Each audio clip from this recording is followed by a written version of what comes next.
And the government and Keir Starmer and Yvette Cooper, these disgusting people, they haven't got the grace or the intelligence to say, I understand why you guys are feeling like this. I understand why you're on the streets. This is unacceptable, what is happening in the country. They're not allowed to, because if they admit that not only to themselves, but to the public, that automatically then leads to accusations of all your policies have been wrong for decades.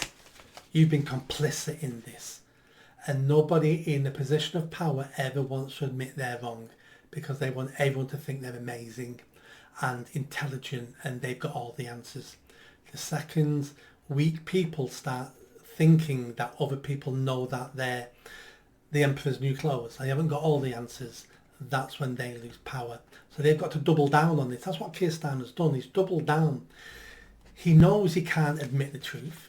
He knows he can't tackle these problems without admitting, yes, mass migration's a problem, integration's a problem, two-tier policing's a problem. Well, if you start admitting all that, that's the end of Keir Starmer as Prime Minister. They can't admit it, they've got to double down. And doubling down has always worked before. So why wouldn't it work this time?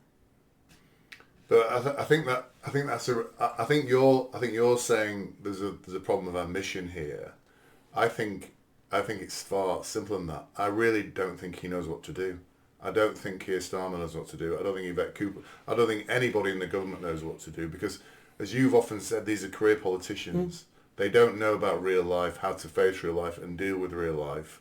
They have their playbook, I think you've described it before, where, oh, this has happened, therefore this is the process we go through.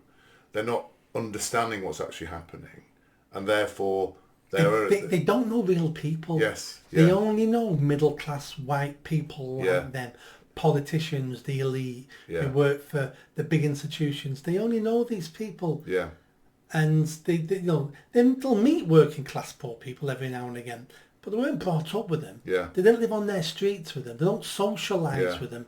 They don't have them phoning them up or selling private messages on social media like I'm getting all the time of normal people telling me their feelings. They don't get any of that. And that's just got me thinking, because that's a really interesting point, because you and I mean, we present, I think, as middle class or whatever, but I'm not middle class. I think I told you I was born in Hales, raised in Hales. From 0 to 11, I lived in Hare Hills, which was a proper working class community. My dad was a teacher, my mum was a chemist, so they were effective. They were middle class kind of career people, if you like. But I lived in a working class community. I know how working class communities live. And then from 11 to 18, I lived in the middle of a council estate. My dad's shop was in the middle of a council estate. So all my friends were working class. You're from a working class background as well. So we've grown up in these environments, and I think we do know and understand these people. I'm not just saying I know what working class people are, 'cause I met one once. I actually, between 0 and 18, I lived in working class communities. You're the same as well. But you're right, these people have never experienced those environments, have they? They think they have because they've met them. They speak to focus groups, and they think they understand them. Did you enjoy that video? I think you did. Come on now, hit that bell, subscribe, comment.